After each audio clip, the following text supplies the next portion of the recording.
Thinking about starting a business in 2025? Before you quit your job and invest your life savings, let's talk about reasons why you shouldn't start a business. Let's go over some reasons that I have jotted down real quick of why you should not start a business, and things and topics that I see all the time that people have these grandiose ideas, but they're not putting in the time and effort and or research.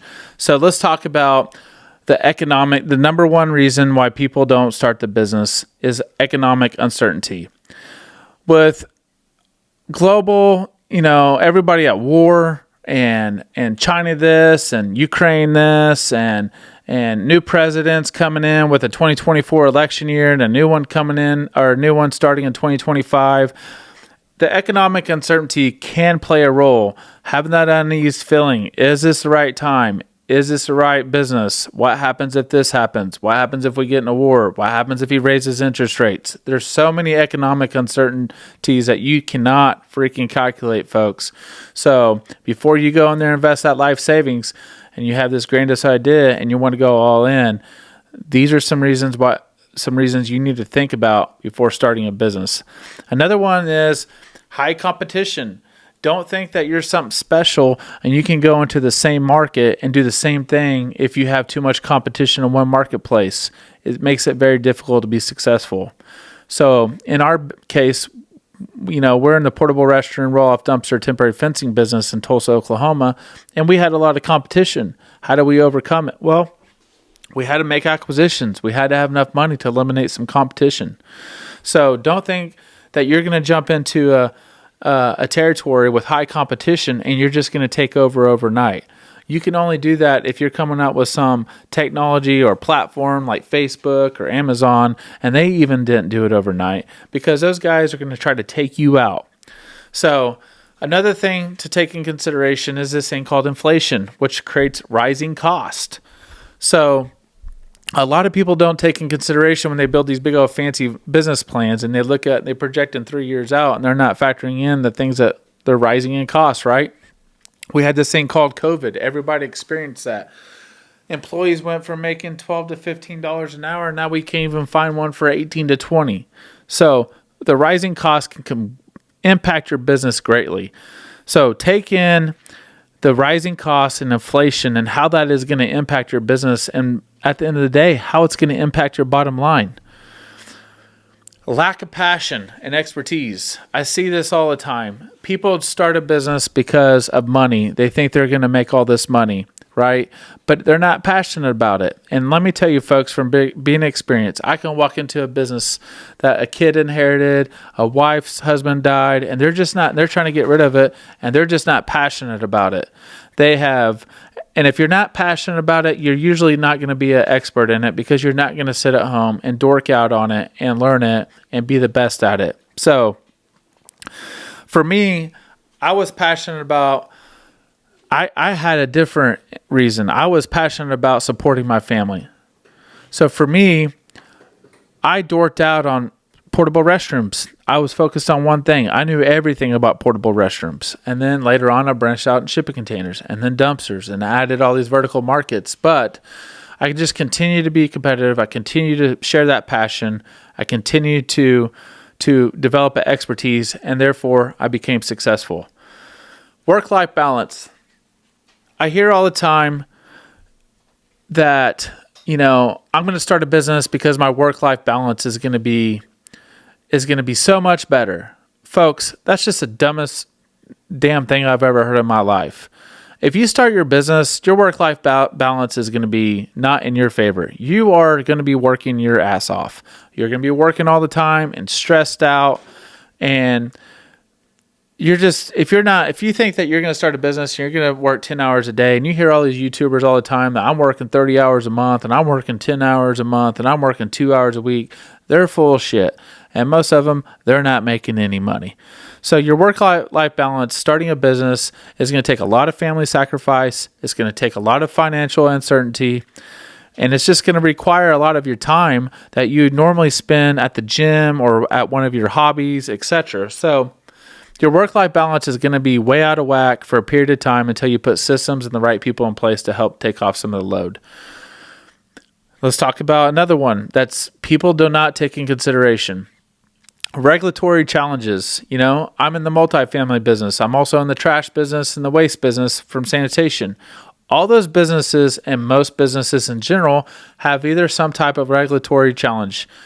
In multifamilies and industrial buildings, we have to deal with cities and states, environmental and permitting, and all these other challenges that are governed by the government, and they have regulatory institutions making us follow the rules. So be considerate of that. Take that into consideration. Take in sanitation is another prime example. We have to follow DEQ rules. People don't take in regulatory challenges into consideration, and most businesses have them. If you're a hairstylist, you have to have a license. If you're a doctor, you have to have a license. So there's electricians and plumbers. There's 1,000 ways to make money, but take in the regulatory compliance into a factor. It takes money to maintain them. It takes time to maintain them. And let me tell you something, your ass is on the line when you put your name on that paper. Technology disruption. This is a huge one. If you watch a few of our podcasts, we talk about it all the time. AI and all the things that it's going to disrupt in the very near future. We were talking about it just a second ago before I walked in here to shoot this podcast. Just in Tulsa, Oklahoma alone, Tulsa Metroplex, there's 7 data centers going in. Folks, why are they building these data centers? AI is going to be a real thing in the very near future. And it's already a real thing today.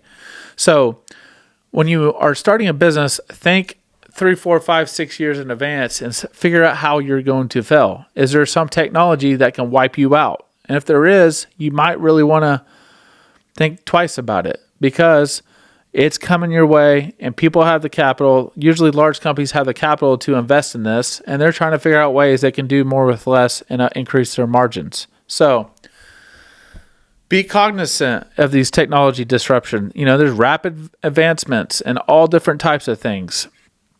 So think about what your business needs from a technology standpoint and figure out how and if when and things you read about are coming out, can it disrupt your business and make you ultimately fail and go bankrupt?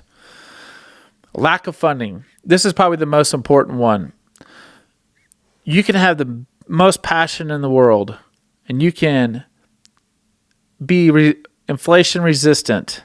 You can be in a marketplace that has low competition. But if you are not funded correctly, it's going to be very, very tough for you to grow. It's going to be very, very, very tough for you to stay in business. So take in consideration how much capital it's going to take to overcome, barriers, and it's going to require you to run your business day in and day out. I met with a friend the other day that has a very successful business, but they didn't take some of these things we are discussing today into consideration. And next thing you know, they're $300,000 in the hole and they can't make payroll and they can't pay their vendors. And next thing you know, they need a bailout. So lack of funding is one of the top reasons why businesses fail. Something happens in their life unexpectedly, which happens all the time, and they don't have the funding to bail themselves out. So make sure your capital is secured.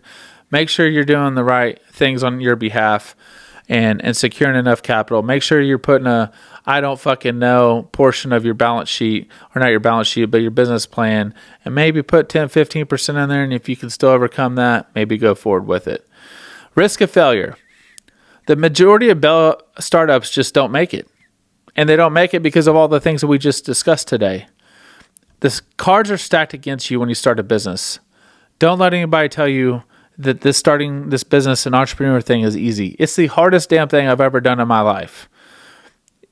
I wake up stressed. I go to bed stressed. I think about it 24/7. My work-life balance sucks. And I wouldn't have it any other way because it's the only way I know at this point. I've been doing it since I was 23. But my point is, there is a risk of failure. And most of the time, you're not going to be successful. But keep on pushing. Never give up. You truly never fail unless you give up. So the last thing that I would always say about starting a business is if you're not ready for the commitment. I hear all the time, I'm waiting for the right timing. There's never a right timing, but the biggest deal that you have to do when starting a business is you have to look at yourself in the mirror and say, I'm never going to give up, and you're going to have to be 1,000% committed to your idea. no matter what happens and comes your way. Because once you sign that dotted line, you take out that loan and or you borrow money from your family, you need to pay them back. You need to fulfill your obligation, and you're going to have to be committed. And it's not always going to be easy. So it's going to require not just financial commitment, it's going to require time commitment. It's require energy and resources and all other different types of commitments I can't list today because there's just too many of them. But I think a lot of people underestimate the effort it takes to require an effort that it takes to start a successful business and continue to run a successful business. It is a tremendous amount of effort. It can be done. We're proof of that, but it is a lot of commitment.